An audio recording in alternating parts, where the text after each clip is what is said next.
నిన్న నేను హైదరాబాద్ నుంచి నా పొలం కాడికి వెళ్తూ అనుకోకుండా మీ ఊర్లో కొద్దిసేపు ఆగడం జరిగింది. గతంలో చాలాసార్లు ఈ మార్గంలో నేను వెళ్ళేవాడిని. అప్పుడు ఉద్యమం జరిగే సందర్భంలో కొందరు సోదరులు ఇక్కడ వస్తా పోతా టీఆర్ఎస్ జెండాలు బాగా ఇండ్ల మీద కూడా కొన్ని కనపడి ప్రత్యేకంగా గ్రామానికి మంచి నాకు తెలుసుకోవాలి ఏం జరుగుతుంది అనేది ఆలోచన వచ్చి కాసేపు ఆగి మాట్లాడితే కొన్ని సమస్యలు గ్రామం వాళ్ళు చెప్పినారు. అన్నిటికీ మించి నేను మంచి సమస్యలు విని మీ వాళ్ళందరినీ పంపిస్తా, నేను మళ్ళీ అధికారులు వస్తారు మీకు బాగా చేస్తారని చెప్పి నేను బస్ దగ్గరికి పోబోతుంటే ఒక ఆయన ఎవరో అన్నాడు, సార్ అందరూ వస్తున్నారు కానీ మీలాగా మంచిగా మాట్లాడతలేరు సార్ అన్నారు. దాంతో నాకు ఆలోచన వచ్చింది, వచ్చిన వాళ్ళు మాట్లాడతలేరని బాధపడ్డారు కాబట్టి నేను పై ఊర్లో కూడా చెప్పిన మీ ఊళ్ళో ఇట్లా అన్నారని. నేనే స్వయంగా పోదాం ఎందుకు మాట్లాడతలేరు ఏం సంగతో మంచి పోయి మాట్లాడి అన్ని విషయాలు పరిశీలిద్దామని చెప్పి నేను రావద్దు అనుకున్న ముందు అధికారులను పంపిస్తే సరిపోద్ది అనుకున్నా. కానీ ప్రత్యక్షంగా నేనే వచ్చి మాట్లాడి ఎమ్మెల్యే గారిని, ఎంపీ గారిని, మంత్రి గారిని, మీ జిల్లా అధికారులందరినీ, చాలామంది రాష్ట్ర అధికారులను కూడా తీసుకొని రావాలని చెప్పి రావడం జరిగింది. సమస్యలు పరిష్కారం చేసుకుంటాం, పెద్ద ఇబ్బంది లేదు. సమస్యలు చాలా ఉన్నాయి, పరిష్కారం చేసుకోవాలి, తప్పకుండా చేసుకుందాం. వాటి పరిష్కారం చేయించాలనే ఉద్దేశంతోనే నేను రావడం జరిగింది.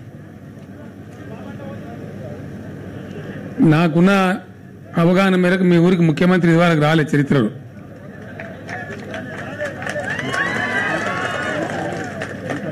సరే మీరు నిన్న సమస్య చెప్పి నన్ను రప్పించుకున్నారు ఈరోజు. మరి నేను వచ్చినా పోయినా అంటే తమాషాలాగా ఉండదు, పనులన్నీ జరగాలి. ఏమేమి కావాలన్నా లక్ష్మాపూర్ గ్రామానికి ఒక 5-6 నెలల్లో లక్ష్మాపూర్ రూపురేఖలన్నీ మారిపోవాలి. అన్ని రంగాలలో అన్ని పద్ధతులలో బ్రహ్మాండంగా ముందుకు పోవాలి. అది జరిగితేనే నేను వచ్చిన దానికి ఏదైనా సార్థకం అవుతుంది, లేకపోతే సార్థకం కాదు. సాధారణంగా ఇంతమంది మీ ఊరికి ఒకసారి ఎప్పుడు రారు. ఇలా రాష్ట్ర స్థాయిలో ఇక్కడ లేని అధికారులు లేరు. పంచాయతీరాజ్ వాళ్ళు ఉన్నారు, ఆర్ఎండ్బి వాళ్ళు ఉన్నారు, కరెంటు వాళ్ళు ఉన్నారు, ఇరిగేషన్ డిపార్ట్మెంట్ ఉన్నారు, హెల్త్ డిపార్ట్మెంట్ ఉన్నారు.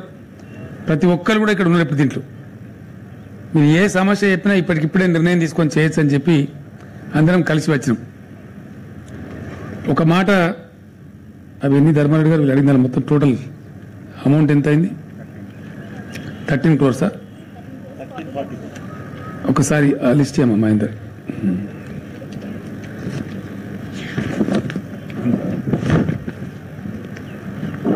మీ గ్రామ సర్పంచ్ గారు కావచ్చు, జిల్లా అధికారులు, జాయింట్ కలెక్టర్ ధర్మారెడ్డి గారి నాయకత్వంలో తయారు చేసిన గ్రామంలో నిన్న నుంచి వాళ్ళు అడిగినప్పుడు మీరు చెప్పినటువంటి కోరికలు కావచ్చు అన్నీ కూడా రాయడం జరిగింది. దీనిలో సీసీ రోడ్లు ఉన్నాయి, మోరీలు కట్టాలని ఉంది, లింక్ రోడ్స్ 3 కోట్ల రూపాయలు, 3,60,00,000 కావాలి ఉంది. శ్మశాన వాటిక మనం వైకుంఠ ధామం అంటున్నాం, అది కట్టాలని అడిగినారు. గ్రామానికి మినీ ఫంక్షన్ హాల్ కావాలని చెప్పి 50 లక్షలు కావాలన్నారు. తర్వాత మార్కెట్ యార్డు ధాన్యం ఊళ్ళు ఎక్కువ కొంటారు కాబట్టి పక్క గ్రామాల నుంచి వస్తుంది కాబట్టి అది కావాలన్నారు. దేవుడు చేద్దాం. ఎల్ఈడి లైట్స్ కావాలన్నారు. లక్ష్మాపూర్ నుంచి కొత్యాల రోడ్డుకు బీటీ రోడ్ కావాలన్నారు. లక్ష్మాపూర్ నుంచి 3 చింతలపల్లికి 1.5 కిలోమీటర్స్ ఇప్పుడు ఉంది కదా బీటీ రోడ్. ఇది వేరే రోడ్, ఇది తండకేలు ఉండే రోడ్. మనం వచ్చింది ఏం రోడ్ మరి?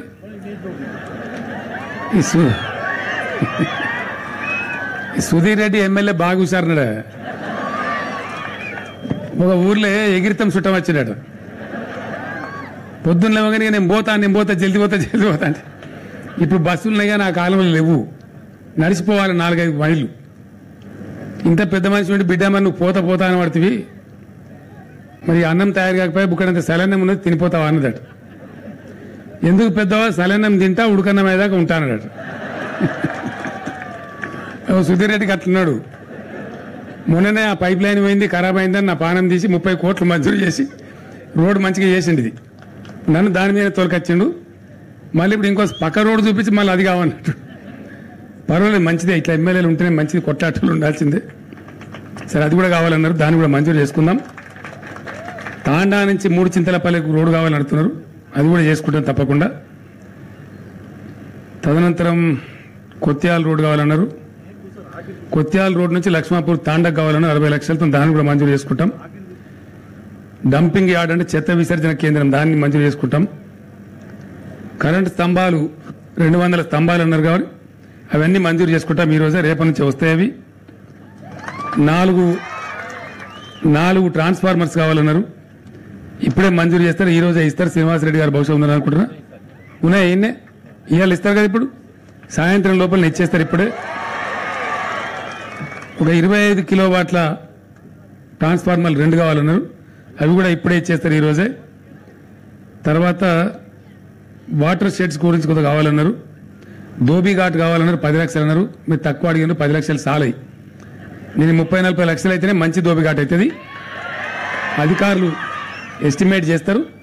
మంచి ధోబీ ఘాట్ చాలా ఫస్ట్ క్లాస్గా ఉండేటట్టు, నిజంగా మన ఊరు బట్టలు శుభ్రంగా ఉతికేటట్టు చాలా చక్కటిది 40 లక్షలు కానీ 50 లక్షలు కానీ నేను మంజూరు చేస్తున్నా. అది కూడా కడతారు బ్రహ్మాండంగా. పంచాయతీరాజు ఈఎన్సీ సత్యనారాయణ రెడ్డి గారికి నా రిక్వెస్ట్, కూర్చోండి. మనం ఏంటంటే మన బాధ, చాలా విషయాలు మనం నేర్చుకోలే. మనకి వాడు చెప్పలే. ఈ ఆంధ్రప్రదేశ్ రాష్ట్రంలో రాజ్యం మన చేతిలో లేదు. వాళ్ళు ఏది చెప్తే అది నడిచింది. మన కర్మట పోయింది. ధోబీ ఘాటు ఎట్లా కట్టుకోవన్నా కూడా మనకు తెలియదు. పెద్ద సమస్య. వాస్తవానికి ప్రస్తుతం మన ధోబీ ఘాట్ ఎక్కడ ఉంటుంది? చెరువు కట్టకుంటుంది. లక్ష్మాపూర్లో కూడా చాలా పెద్ద చెరువు ఉన్నది. ఆ చెరువు కన్నా ఉత్తరం, అంతే కదా? కరెక్టేనా? చెరువు నీళ్ళు లేకపోతే వేరే సంగతి అనుకోగానే చెరువు నీళ్ళు ఉంటే మాత్రం అన్నీ ఉతుకుతారు. ఉతికి ఏం చేస్తారు? కట్టకు బట్టలు ఎండేస్తారు. నిజమేనా మాట? వాస్తవానికి అట్లా ఎండేయకూడదు. ఎందుకంటే భూమి మీద కొన్ని లక్షల రకాల బ్యాక్టీరియా ఉంటుంది. ఉతికిన బట్ట దండెం కట్టి దండెం మీద ఎండేయాలి భూమికి 2 ఫీట్ల ఎత్తులో. అది హైజీనిక్గా ఉంటుంది, ఆరోగ్యంగా ఉంటుంది. అడ్డమైన బీమారీలను రావు. మనకు తెలియక మనం ఒక అట్లున్నాం చీకట్ల, అంతే కదా? ఇట్లా చాలా ఉన్నాయి.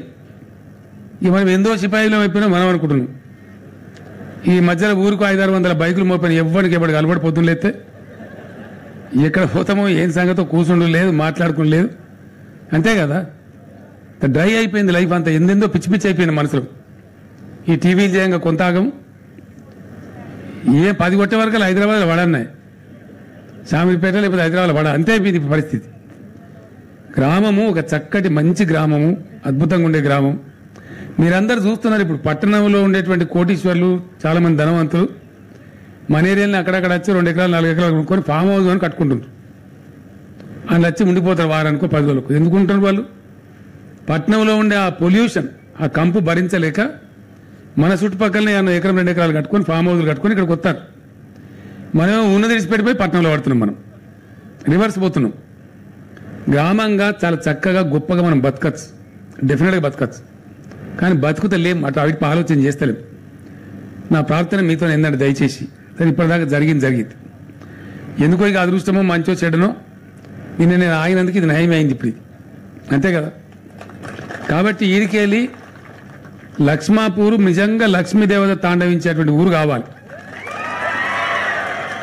చేద్దామా? పక్క మాట ఇది. నాతో పెట్టుకుంటే మంచిగా ఉండదు సుమా. నేను మొదలే కొంచెం మొండి రకం నేను.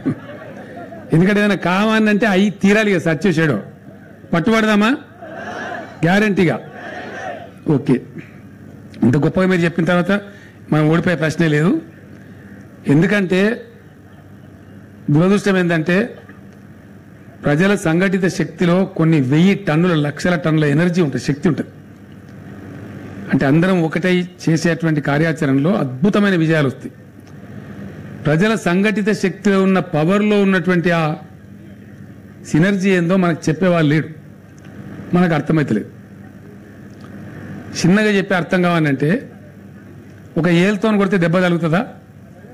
అదే పిడికిలు పట్టి కొడితే మనం లక్ష్మాపూర్ పిడికిల్లాగా ఉందామా, ఏళ్ళలాగా ఉందామా? పిడికిల్లాగా ఉంటే డెఫినెట్గా అనుకున్న పనులన్నీ సాధించగలుగుతాం. కాకపోయే ప్రశ్న లేనే లేదు. మనకు ఐకమత్యం ఉండాలి, మంచిగా ఉండాలి. ఒకటి ఈర్ష్యలు కక్షలు బంద్ చేయాలి. ఇక తిట్టుకుడు బంద్ చేయాలి గ్రామంలో. ఎవరు చూసినా మంచిగా చిరునవ్వుతో పలకరించాలి. ఎందుకంటే సాటి సోదరుడు కదా. చిన్న చిన్న పంచాయతీలు కూడా బంద్ పెట్టుకోవాలి. ఇక్కడ పోలీస్ ఆఫీసర్ ఎవరో నాకు తెలియదు, ఆయనకు చెప్తా ఉన్నా. పోలీస్ ఆఫీసర్లను ప్రత్యేకంగా క్యాంప్ పెట్టమంటాను. గ్రామ సర్పంచ్ గారు, ఎంపీపీ గారు, జడ్పీటీసీ గారు, గ్రామంలో ఉండే పెద్దలు దయచేసి ఒక్క పోలీస్ కేసులే కూడా చేసుకోవాలి, మీరు రాజీ చేసుకోవాలి. మంచిదే ఈ మాట. చప్పట్లు కొడతలేరు మరి. గ్రామం యూనిట్ రావంటే అవన్నీ చేయాలి. ఈర్ష్యాలు బంద్ చేయాలి. మా అక్క చెల్లెలు ముఖ్యంగా అమ్మ పంచాయతీలు బంధు. ఊర్లో ఎవడన్నా ఒక అపశబ్దం మోటు మాట మాట్లాడితే 50 రూపాయలు జుర్మానా వేయాలి. ఓకేనా? కొందరు ఉంటారు ఆగామె పండ్ల బొగ్గు పోసుకుంటా ఊరంతా తిరుగుతున్నా తిట్టుకుంటా. కొంతమంది ఉంటారు ఈ తిట్టానంటే తిట్టు తక్కువనే. ఇప్పుడు మొదలు పెడితే ఈ మళ్ళీ రేపు గీయాలి తిట్టచ్చు. ఇప్పుడు మనం మంచిగా మాట్లాడాలని కూడా దానికి ఏమైనా ఖర్చు ఉన్నదమ్మా? మన ఊళ్ళో అపశబ్దం విని రావద్దు. మన పిల్లలకు మంచి అలవాటు రావాలి, చక్కగా ఉండాలి, అందరం సంస్కారవంతంగా ఉండాలి. దానికి ఏమైనా మనం డబ్బు ఖర్చు పెట్టేది ఉందా? డబ్బు ఖర్చు కాదు కదా. ఊర్లో ఒక కట్టుబాటు పెట్టుకొని మనం జాగ్రత్త మంచిగా ఉండాలి. ఒకరినొకరు ప్రేమించుకోవాలి, ఒకరి కష్టంలో ఇంకోళ్ళం తోడ్పాటు కావాలి అనుకుంటే, పట్టుబడితే డెఫినెట్గా ఏదైనా సరే మనం సాధించగలుగుతాం. మీకు ఒక మాట చెప్తున్నాను నేను. మిమ్మల్ని తోలిస్తే కూడా మీ కలెక్టర్ గారు చెప్తాను, మీకు బస్సులు ఇచ్చి పంపిస్తాను. మీ ఎమ్మెల్యే గారు కూడా వస్తారు మీ అంట. నిజామాబాద్ జిల్లాలో అంకాపూర్ అని ఒక గ్రామం ఉందండి. అంకాపూర్ గ్రామంలో వాళ్ళ భూములు మనకన్నా నాసి భూములే. నేను చూసిన నేనే స్వయంగా. మనకన్నా గొప్ప భూములేం కావు. వాతావరణం కూడా మనలాగానే ఉంటుంది. మీరు కూడా కొందరు చూసి ఉంటారు. నిజామాబాద్ జిల్లా 1987లో నేను ఎమ్మెల్యే అయిన మొదటి టర్మ్లో అక్కడికి పోయినా నేర్చుకుందామని చెప్పినది. ఆ రోజుకు ఆ ఊర్లో 3 బ్యాంకులు, ఎప్పుడు 87లో 3 బ్యాంకులలో కూడా గ్రామస్తుల యొక్క డిపాజిట్లు, అంటే ఫిక్స్డ్ డిపాజిట్లు, వాళ్ళు సంపాదించి పిల్లల పేరు మీదనో ఇంటి ఆడవాళ్ళ పేరు మీదనో దాచుకున్న డబ్బు ఒక 27 కోట్ల రూపాయలు. ఒక బ్యాంకులో 10 కోట్లు ఉంది, ఒక బ్యాంకులో 9 కోట్లు ఉంది, ఒక బ్యాంకులో 8 కోట్లు ఉంది. 27 కోట్ల రూపాయలు గంత చిన్న గ్రామం బ్యాంకులలో డిపాజిట్లు పెట్టుకున్నారు. పంట మొత్తం ఊరంతా అనుకొని వేస్తారు. పంట కట్ చేస్తుంటే అసలు ఆగదు. 20-30 డీసీఎంలు నిల్చొని ఉంటాయి. టకా టకా టకా టకా వెళ్ళిపోతుంటాయి. ఊళ్ళో ఒక మార్కెట్ కమిటీ ఉంటుంది. ఏ పంట వేయాలని వచ్చి నిర్ణయిస్తారు. అది ఎక్కడ అమ్మాను నిర్ణయిస్తారు. ధర ఏందో ముందే తెలిసి ఉంటుంది.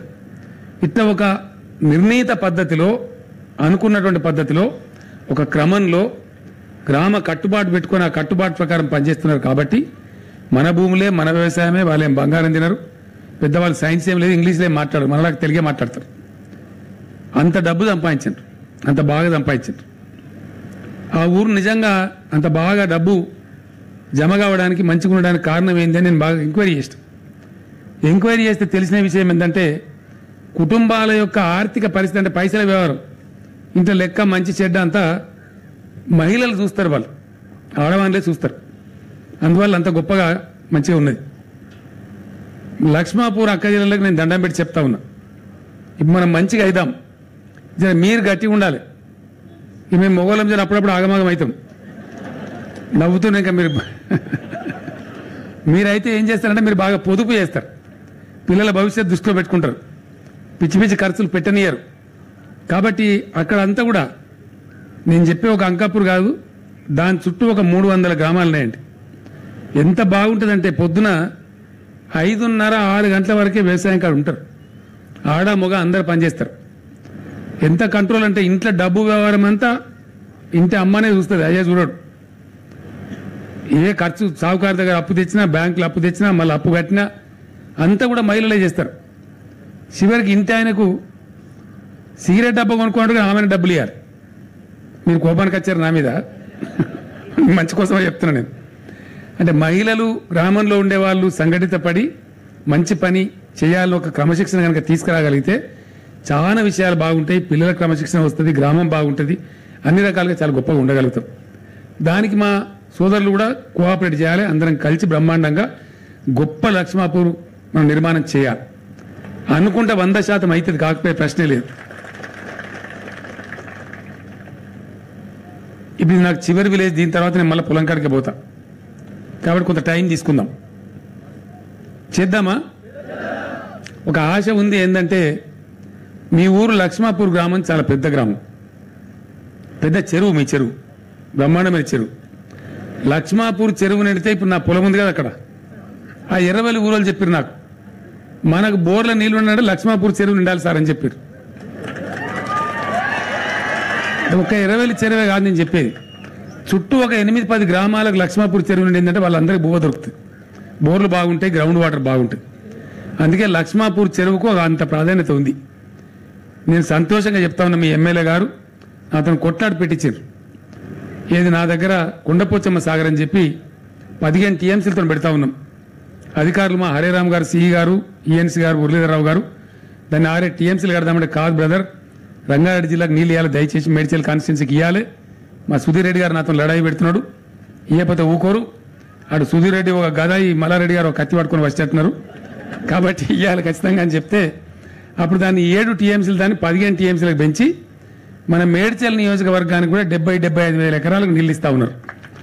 అట్లనే దాదాపు 300 పైచీలకు చెరువులను నింపేదానికి కూడా ఇప్పుడు కాలువ తయారైతుంది, గ్యారంటీగా వస్తుంది. ఎప్పుడో 6 ఏళ్ళకి 10 ఏళ్ళకి కాదు, వచ్చే సంవత్సరం జూన్ లోపలనే తయారు చేసుకోవాలి. జూన్ గోదావరి నీళ్ళు వస్తున్నాయి. జూన్ అంటే మనకు తప్పితే జూలై కావచ్చు, ఆగస్టు కావచ్చు, కానీ అంతకు మించి పోదు, 2-3 నెలలు అటు ఇటు పెద్ద పని కాబట్టి. లక్ష్మాపూర్ చెరువు గోదావరి నీళ్లతో వచ్చే సంవత్సరం నింపుతున్నాం 100%. చెరువు నిండా నింపి నేనే చెరువు కట్ట మీకు కొత్త ఆ రోజు దండి దావత్ చేసుకుందాం మనం. మీ సర్పంచ్ గారు కోరినరు, మీ ఎమ్మెల్యే గారు కూడా చెప్పారు, చెరువు పెద్దదయ్యా మరి సుధీర్ రెడ్డి సాబ్ లోతు చేసిన వాళ్ళని కాకతీయలో తీసుకున్నాం సార్, లోతు చేసినాం, కట్ట మీకెళ్ళి రైతుల భూములు అవతల వైపు ఉన్నాయి కాబట్టి దాన్ని వెడల్పు చేయాలని. దానికి ఎంత డబ్బు ఖర్చు అయినా సరే ఈ రోజే శాంక్షన్ చేసుకుందాం. కట్ట వెడల్పు చేయించండి, బ్రహ్మాండమైన వెడల్పు చేయించండి. దాని నుంచి మనుషులు కాదు బండ్లు ట్రాక్టర్లు కూడా పోయే పరిస్థితి రావాలి, అంత వెడల్పు చేయాలి మంచిగా. దాన్ని ఆ విధంగా చేయమని కోరుతా ఉన్నా. దయచేసి ఇరిగేషన్ డిపార్ట్మెంట్ వారు రాసుకొని మిషన్ కాకతీయలో శాంక్షన్ తీసుకొని ఇమ్మీడియట్గా పనులు మొదలుపెట్టి ఎమ్మెల్యే గారే వచ్చి కొబ్బరికాయ కొట్టి ఆ కట్ట మంచిగా 2 ట్రాక్టర్లు, ఒక ట్రాక్టర్ అటు ఒక ట్రాక్టర్ ఇటు పోయేటట్టు కూడా పెద్దగా వెడల్పు చేయించాలి.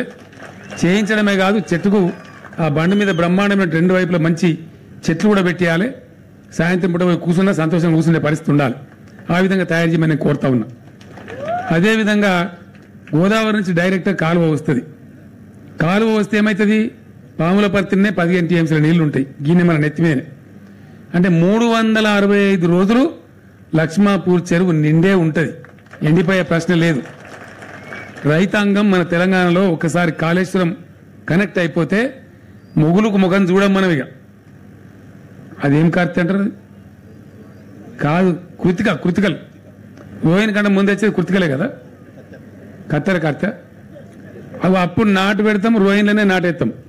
అంత బ్రహ్మాండంగా ముందుకు పోయే పరిస్థితి రావాలి. వర్షాల కోసం చూసి బేజారైపోయే పరిస్థితి కాదు. ఆ విధమైన పరిస్థితి వచ్చే సంవత్సరం నుంచి మనకు వస్తుంది.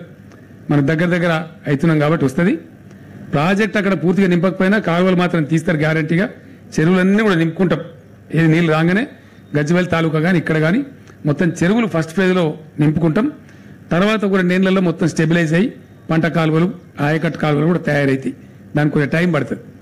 ఆ విధంగా మంచి శుభవార్త నేను చెప్పిన మన ఏరియా అంతా కూడా సస్యశ్యామలంగా బ్రహ్మాండంగా వచ్చే సంవత్సరం నుంచి తయారవుతాం. ఆ విధంగా చెరువును బాగు చేసుకుందాం.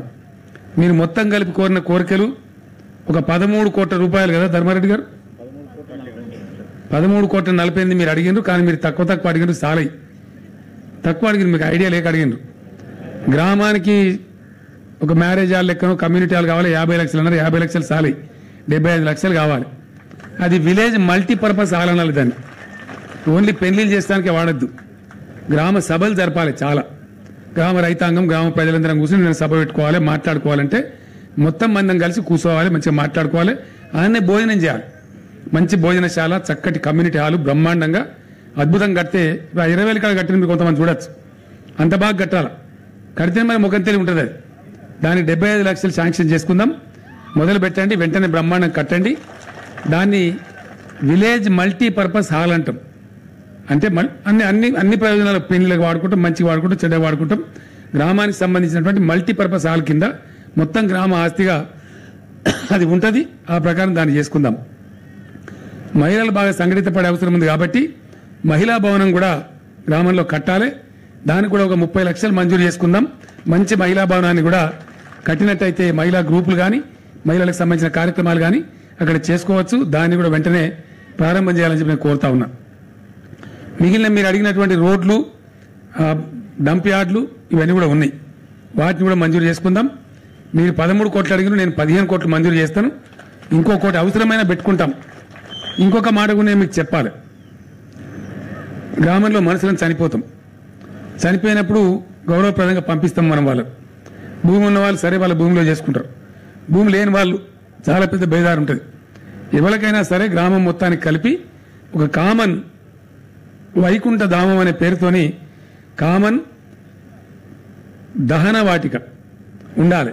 క్రిమెటోరియం అంటారు ఇంగ్లీష్లో. అక్కడ శ్మశానం ఉండాలి కంపల్సరీ. అన్ని వసతులతో ఉండాలి. అది కూడా ధర్మారెడ్డి గారు, మీరు వెంకటరామరెడ్డి గారితో మాట్లాడండి. They are constructing. ఇప్పుడు గజ్వేల్లో కడుతున్నారు.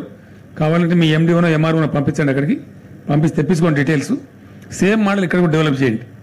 ఎందుకంటే అక్కడ మహిళలు వేరే శవాన్ని తీసుకుపోయి దానం చేసుకుంటాం. తర్వాత మహిళలు స్నానం చేయాలి, పురుషులు స్నానం చేయాలి, విడివిడిగా చేయాలి. ఆ ఫార్మాలిటీ కంప్లీట్ చేసుకునే ఇంటికి వస్తాం మళ్ళీ మనం. కాబట్టి మంచిగా చక్కగా గజ్వేల్ నా కాన్స్టిట్యూన్సీ ఎట్లయితే కడుతుండ్రో ఆ పద్ధతిలో ఈ ఊర్లో కూడా ఒక వైకుంఠ ధామం కట్టేయండి. అది కూడా ఇమీడియట్గా కట్టాలని చెప్పి నేను కోరుతా ఉన్నా. బస్ షెల్టర్ ఊరు మరి చిన్నగానే ఉంది. మధ్యలో ఒకటి కట్టుకుందాం. ముందు సెంటర్లో, అక్కడ సెంటర్ ఉంది కదా, సెంటర్లో ముందు ఒకటి కడదాం. అవసరం పడితే రెండో దాని గురించి ఆలోచిస్తాం. బస్ షెల్టర్స్ కూడా ఇమీడియట్గా శంకుస్థాపన చేయాలి. ఇవన్నీ కూడా నేను మీతో కోరేది ఏంటంటే ఇప్పుడు 6 నెలలకు ఏడాది కాదు, రేపు మధ్యాహ్నం సాయంత్రం లోపే ఇవన్నీ కూడా శాంక్షన్ అయిపోతాయి. జీవోలు కూడా వస్తాయి. సుధీర్ రెడ్డి గారు, మంత్రి మహేందర్ రెడ్డి గారు, ఎంపీ మల్లారెడ్డి గారు ఒక ఢిల్లీ పోవాల్సిన అక్కర్నది. ఇక్కడ ఎల్లుండి ఆయన రేపే కదా, ఇప్పుడు మళ్ళీ సాయంత్రం పోవాలి ఆయన. పోయి అక్కడ vice president of India election ఉంది. మనం సపోర్ట్ చేస్తున్నాం కాబట్టి మన ఎంపీ ఓటేసి అక్కర్ ఉంటుంది. రేపు ఓటేసిన తర్వాత రేపు సాయంత్రమో ఎల్లుండో వచ్చేస్తారు. వచ్చిన తర్వాత ఈ శంకుస్థాపనలన్నీ వాళ్ళు కంపల్సరిగా వాళ్ళే చేస్తారు. నాకు అవకాశం ఉంటే ఒక్కదానికి నేను కూడా ఫౌండేషన్ వేస్తా. ఏది స్మితా సబర్వాల్ గారు, మీరు ఆర్డర్ రేపు tomorrow you will give the order, right? రేపు ఆర్డర్ వస్తుంది కాబట్టి నేను కూడా 8 తారీఖు నాడు ఇట్లే మళ్ళీ 3 చింతలపల్లి కూడా పోతున్నాం. వస్తే నేను వీరారెడ్డి గారి విగ్రహానికి దండ వేసి వచ్చిన కాబట్టి అక్కడ కూడా వాళ్ళ దగ్గర కూడా పనులు జరగాల్సిన అవసరం ఉంది. నేను ఈరోజు వాళ్ళకి టైం ఇవ్వలేకపోయినా 2 గ్రామాలు చూసుకున్నాం. 8 నాడు మళ్ళీ అందరం వస్తాం. మేము వచ్చినప్పుడు నేను ఒకదానికి శంకుస్థాపన చేస్తా. విలేజ్ కమ్యూనిటీ హాల్కో దేనికో మీరు ఏది కోరుకుంటే చేద్దాం. దాన్ని నేనే శంకుస్థాపన చేస్తాను. 6 మాసాల లోపల అన్ని పనులు అయిపోవాలి. రాష్ట్ర స్థాయి అధికారులు మీరు వింటున్నారు, దయచేసి దీనిలో ఏం అలసత్వం జరగద్దండి. Humble request is all the works shall be completed within 6 months without fail. ఎట్టి పరిస్థితుల్లో జరగాలి.